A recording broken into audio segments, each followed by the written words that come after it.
मश्क हम लोग देख रहे थे। मश्क में सबसे पहले क्वेश्चन आंसर्स थे।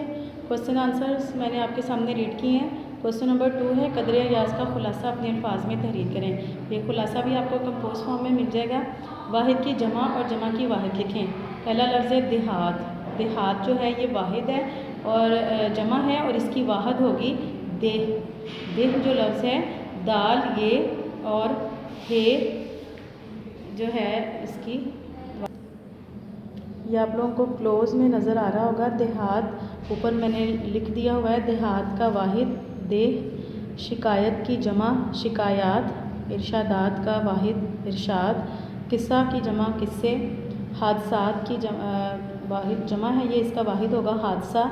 रिवायत भी वाहिद है, इसके जमा होगा रिवायात। अमारत वाहिद है, इसकी जमा होगा इमारात। इम्तियाज़ वाहिद है, इम्तियाज़ात उसकी जमा। और मुशाहिदा भी जमा है, उसकी जमा है वाहिद है मुशाहिदा। यहाँ पे हमने वाहिद के जमा और जमा के वाहिद बताने थे। चूँकि आप लोगों का ये ऑब्जेक्टिव 9th क्लास में वाहिद जमा का आता है, तो इसलिए आपने इसको बहुत केयरफुली वाहिद जमा को करना है। तो क़ायदा इंशा से भी दे सकते हैं और बुक एक्सरसाइज में से भी दे सकते हैं। सवाल नंबर 4, सबक कदरे अयाज के मतन को पेश नज़र रखते हुए दुरुस्त जवाब की निशानदेही करें। कर्नलों को रिहाइश के लिए कौन से बंगले मिलते हैं? तो टिक लगा दूँ। सी क्लास, अमीराना। ये मैंने यहाँ पे आप लोगों के लिए टिक मार्क कर दिए हैं। नंबर 1 था कर्नलों को रिहाइश के लिए कौन से बंगले मिलते हैं, तो यहाँ पे 3rd ऑप्शन है सी क्लास करेक्ट ऑप्शन है। अलगर्ज़ हमारे बंगले का मिजाज हर जाविये से था, कैसा था? अमीराना इसका करेक्ट आंसर है। MCQs नंबर 3 है पेज नंबर 94 पे। तमाम देहातियों ने मास्टर जी से कौन से बरखुरदारों की खैरियत दरियाफ्त की? 3rd ऑप्शन इसका करेक्ट आंसर है नामौलूद के जो अभी पैदा नहीं हुए थे। मास्टर जी के बैठने के लिए क्या चीज़ मंगवाई गई? नंबर 4 उनके लिए चारपाई मंगवाई गई थी। 4 आंसर जो है वो करेक्ट है। मास्टर जी ने किस चीज़ की फरमाइश की? चाय की। नंबर 3 जो है वो इसका करेक्ट आंसर है।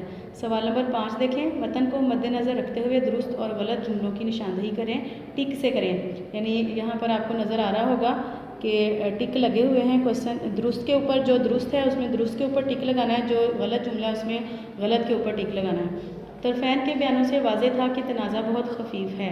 ये दुरुस्त है तो हमने दुरुस्त पे टिक लगा दिया। सारे स्कूल में एक हेड मास्टर साहिब थे जो सूट पहनते थे, ये गलत है तो गलत पे टिक लगा दिया। सेकंड मास्टर थे, हेड मास्टर नहीं थे। सलीम और अली बख्श दोनों की आंखों में एक देहाती के लिए मजाक की चमक थी, ये भी गलत है। मोहब्बत की चमक थी, एंड पे जो आखिर में जो इसका कंक्लूजन था उसमें मोहब्बत की चमक थी, इसलिए गलत पे टिक लगा दिया। देहाती लोग इतने महज़ब नहीं होते कि ड्राइंग रूम में कुत्ते ले आएँ, ये दुरुस्त स्टेटमेंट है। सलीम मियाँ अभी अभी FA के इम्तिहान से फ़ारिग हुए थे, गलत स्टेटमेंट है ये, मैट्रिक के इम्तिहान से फ़ारिग हुए थे। उसके बाद अगला क्वेश्चन है क्वेश्चन 6, एराब लगाकर तलफ़ुज़ वाज़े कीजिए। एराब यहाँ पर लगाए हैं, क्लोज़ किया। अगर आप लोगों को क्लियर नज़र आ रहा है इसको मैं बोल भी देती हूँ। कस्सामे अज़ल, काफ के ऊपर ज़बर है, सीन पे तशदीद और ज़बर और मीम के नीचे ज़ेर। कस्सामे अज़ल, अज़ल अलिफ पे ज़बर, ज़े और लाम के ऊपर जज़्म है। कता कत आ, काफ के ऊपर ज़बर, तोए पे जज़्म और आइन पे ज़बर। कता जाल पे ज़बर, मीम के नीचे ज़ेर और या नून दोनों साकिन हैं। कता ज़मीन, मुखिल मीम पे पेश, खे के नीचे ज़ेर और लाम साकिन। तवाज़ो ते पे ज़बर, ज़ुआद पे पेश और आइन जो है वो साकिन है। तनाज़ो, तनाज़ो झगड़े को कहते हैं। ते और नून के ऊपर ज़बर है और ज़े पे पेश और आइन पे जज़्म है। उसके बाद नेक्स्ट क्वेश्चन है मुज़क्कर और मुअन्नस। क्वेश्चन नंबर 8 करेंगे हम। ये महमूद 7 पे उन्होंने लिखा है कि महमूद और अयाज़ की तलमी के बारे में मालूमात हासिल करें। तो ये जो रीडिंग के स्टार्ट में मैंने आपको बताया, तलमी जो होती है किसी शेर में इनको अल्फाज को इस तरह से बयान करना कि इसके पीछे पूरा एक वाक़या मौजूद हो, तो उसको तलमी कहा जाता है। तो मैंने आपको शुरू में बताया था कि अल्लामा इकबाल के शेर में ये आई है तलमी कि एक ही सफ़ में खड़े हो गए महमूद और अयाज़, ना कोई बंदा रहा ना कोई बंदा नवाज।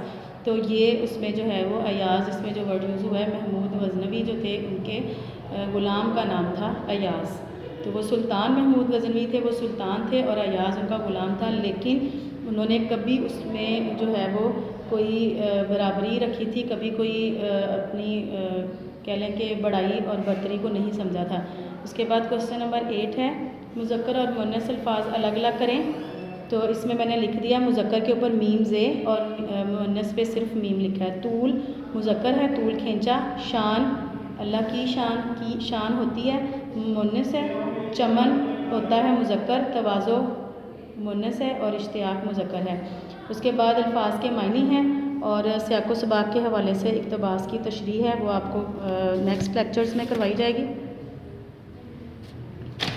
नेक्स्ट पेज के ऊपर आप देखें एक्सरसाइज में सिर्फ हमारे पास कॉलम रह गया है, कॉलम मिलाया हुआ है। तूल को अर्ज़ के साथ मिलाएंगे, दाखिल खारिज, अज़ल अबद, रंज मुसर्रत, खफीफ शदीद और चमन वेराना आपके सामने। और उसके बाद रोज़मर्रा और मुहावरे के लिहाज से गलत फ़िक्रात की दुरुस्ती है, आगे उसको आप अच्छे से खुद से पढ़ के और उसको देखेंगे।